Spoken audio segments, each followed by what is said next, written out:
Hello, good morning. Today we are going to talk about another presentation and about another strategy, which is engaging learners in educational process. So by the end of this presentation, we will be able to, number one, understand the importance of engaging learners. Number two, link engagement learners to a planned lesson. Or in another form, how could you plan a lesson using the strategy of engaging learners? There are some specific steps that you might use in order to give a good planning lesson. Number three, to identify skills of learning. And we can identify where engaging the learner sits by using a challenging question.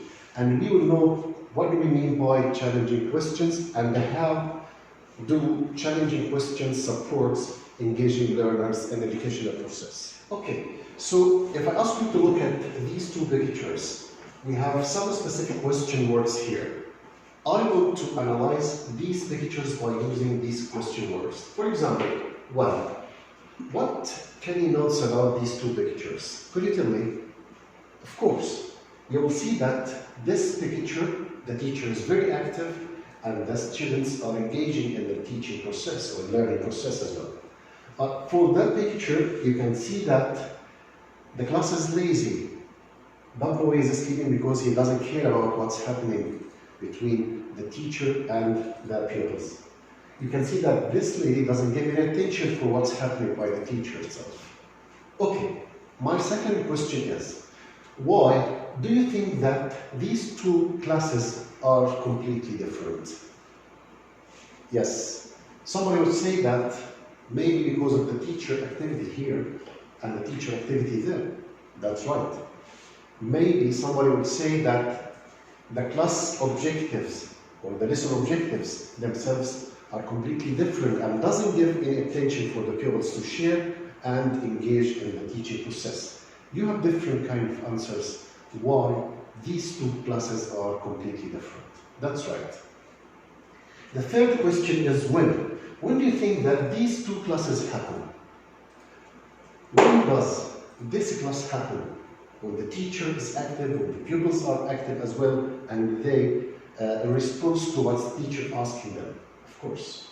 And when does that happen? When the teacher is not interested in teaching anymore, when the pupils are not interested about what the teacher is saying or whatever it is. I have another question. Where do you find your students? My question is, after explaining the lessons or while you are evaluating your pupils' standard and level, where could you find your students?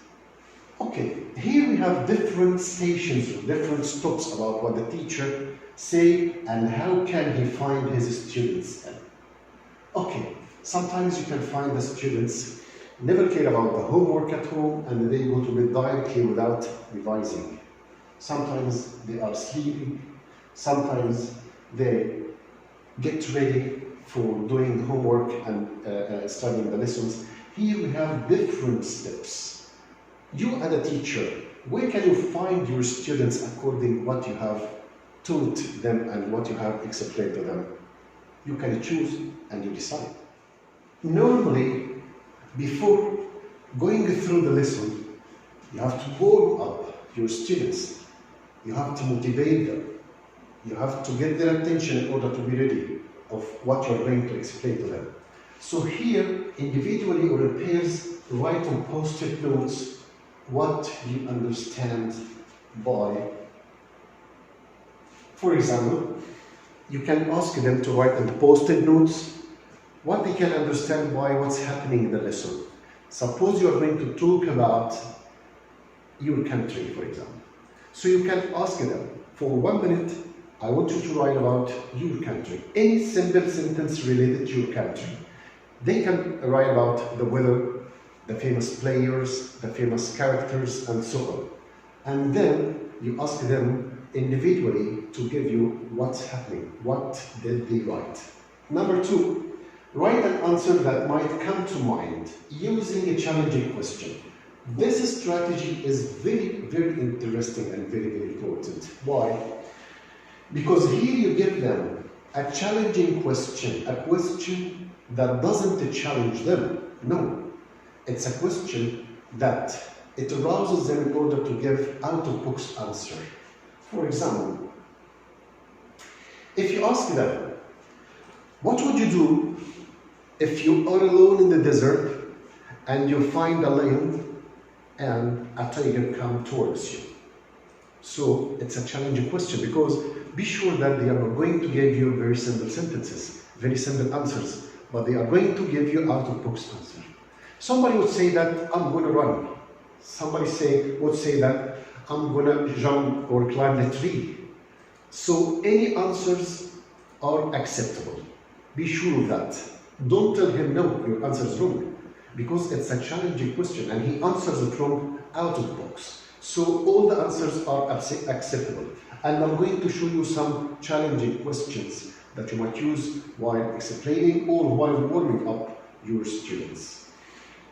Which one has the best quality response? This answer, or this question, sorry, is very important, because after you asking them the challenging questions, ask them to write the answers in a post-it notes. And then they have to make self-evaluation. You can ask them to come in groups outside and you write here, excellent answer. Here you write accepted answer or acceptable ones. Here, satisfied answers.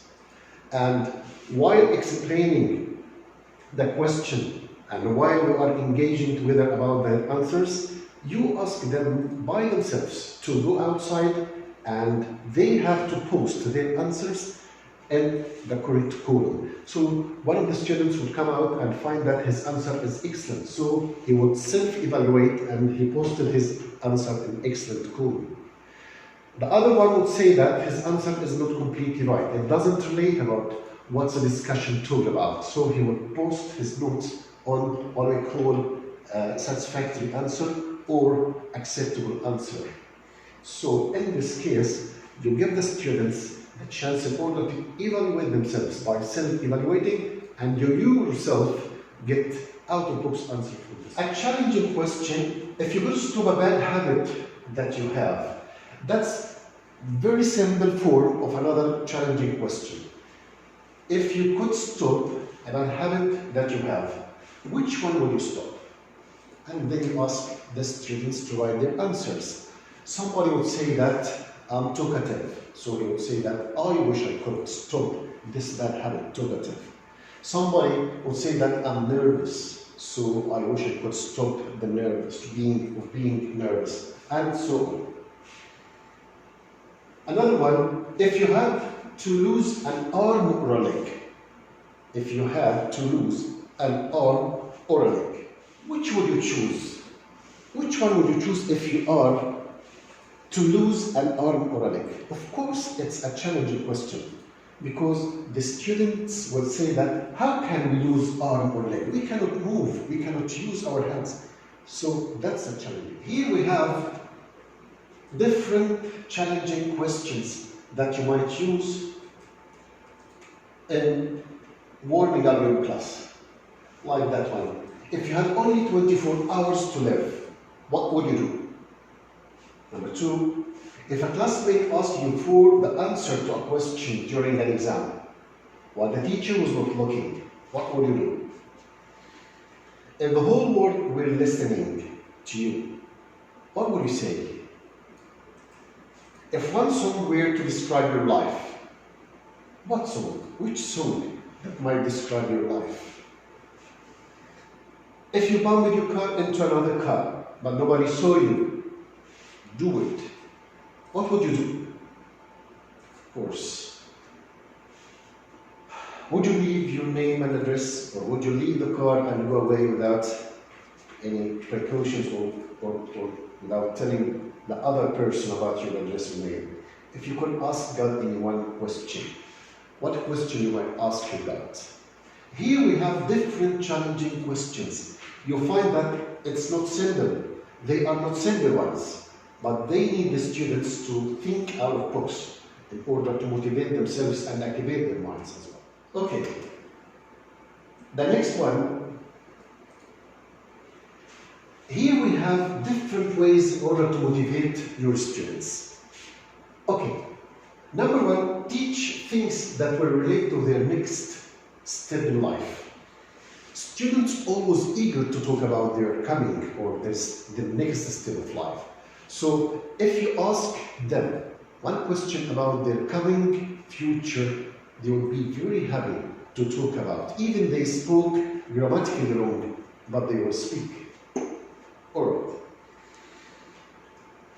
The second, you can motivate your students by giving activities where the students can find out about each other.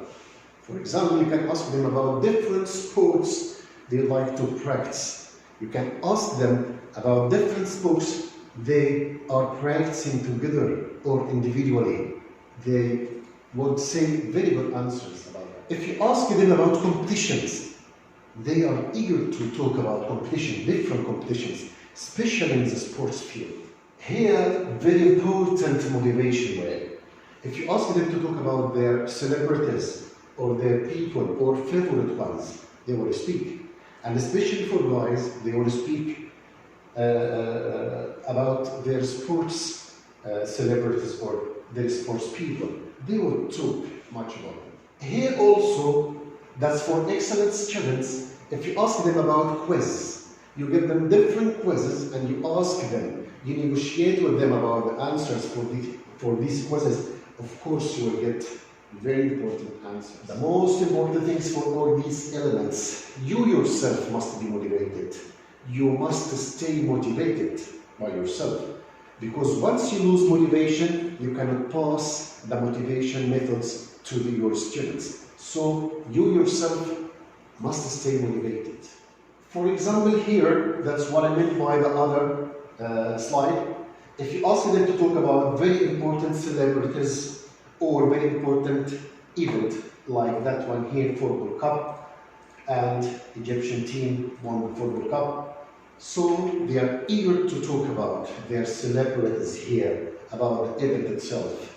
And if you ask them about their next step, what would you like to be in the future? You will say that I'd like to be a doctor in order to do so and so and so on. I'd like to be an engineer to do so and so.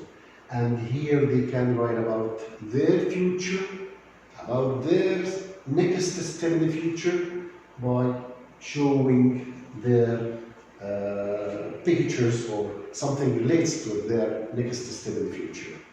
So after you engage your students by motivating them, and you find that all your students are completely motivated, do you think that your students will be motivated in the same way, in the same pattern? Of course not. You will find them that they have different motivation styles. So my question is, what do engaged students look like? How could you find your students after motivating them in the class? Okay, you will see your students paying attention. So you'll find that some of your students are paying attention about what you are asking them about.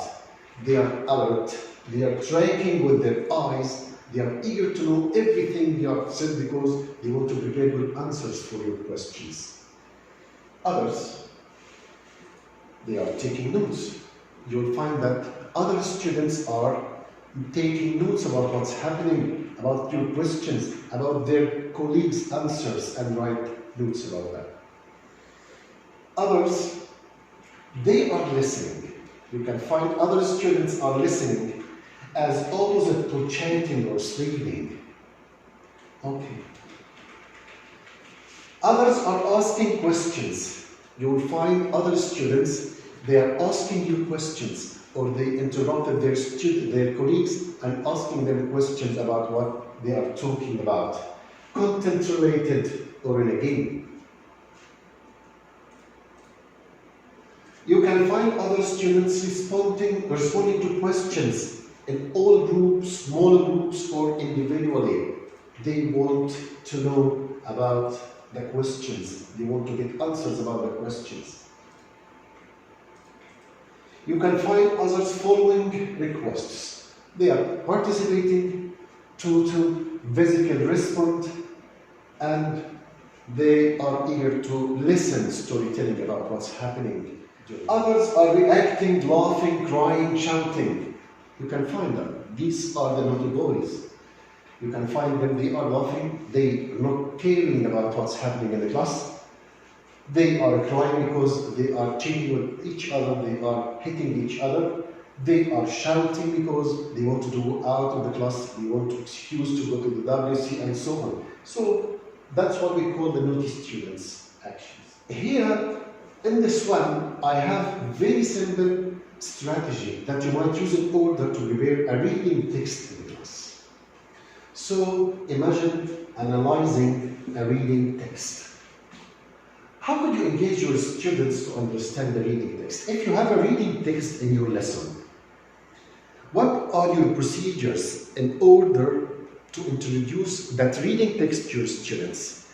I know that you have different strategies and most of them are excellent and successful ones. But here I have very simple one and it's very effective, very nice and accepted by the students as well. The first strategy that you might use to introduce a reading text to your students is by what we call using affinity diagram. What's affinity diagram here? You classify the class into 4 groups. Okay? For example, that's group 1, that's group 2, group 3, and group 4. And you deliver the reading text to all the groups.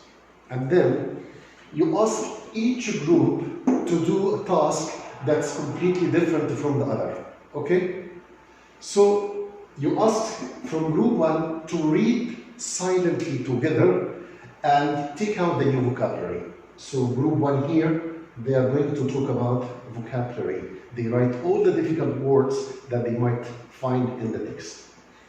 Okay, for group 2 here, you want them to give the moral of the reading text. What is it for? What's the main purpose of that reading text? And they can write here the moral or the main purpose of that. Here, group 3, you can ask them to prepare questions and answers about the reading text. Very simple one. So they write 2 or 3 questions with the answers from the reading text. Here, you ask the students to write about the characters, the main characters, or to write the different tenses that the writer uses in order to produce that reading text. And after that, you can ask one volunteer of each group to come out with their answers. He has a poster card, he has a chart writing them what he has written here. If he writes a new vocabulary, he can show to the students, his colleagues, and they'll tell them that the new vocabulary that we have here, number 1 is so and so and so. They discuss together about the meanings of this new vocabulary and what information as well. The other one here, a volunteer from group 2, you will come out with the moral that they have written about, the moral purpose of that reading text, and he engaged with his colleagues about another morals if the other groups have. And here different questions and answers, they can ask, or he can ask them, and then they give him answers and compare between the answers here and the colleague's answer. Here, he can write, the volunteer comes out in order to show the different characters, main characters, or the different tenses that are used in the reading text. And if his colleagues have another answers, they can share together and add them here. The next strategy that you might use in order to introduce a reading text is what we call Venn diagram. In Venn diagram, you classify the class into groups. For example, group 1 and group 2, 3 and 4, and you give them the reading text. After that, you ask them to use Venn diagram to analyze that reading text. What are they going to do is, they are going to compare the reading text that you have just handed out to them with another reading text from the book itself. They can choose whatever reading text they can find and compare between the two. Here, they write the differences in that part, and this space in that part, they write the differences here, and here they write the similarities. For example, they can write similarities, different tenses used in reading text 1 and reading text 2, The writer used past simple, present simple, and so on. Differences here, they can write that the characters here are different from here. The moral lesson of the reading text here is completely different from here. The questions, of course, completely different, and so on. Then you ask a volunteer from each group to come out in order to show that chart, to show the differences first, and similarities between the reading text you have just passed and the reading text they choose. Of course, you'll find that not all of them choose the same other reading text. And that's the ultimate goal of that strategy. They have to choose different reading texts from each one. Think a little deeper how to prepare a lesson.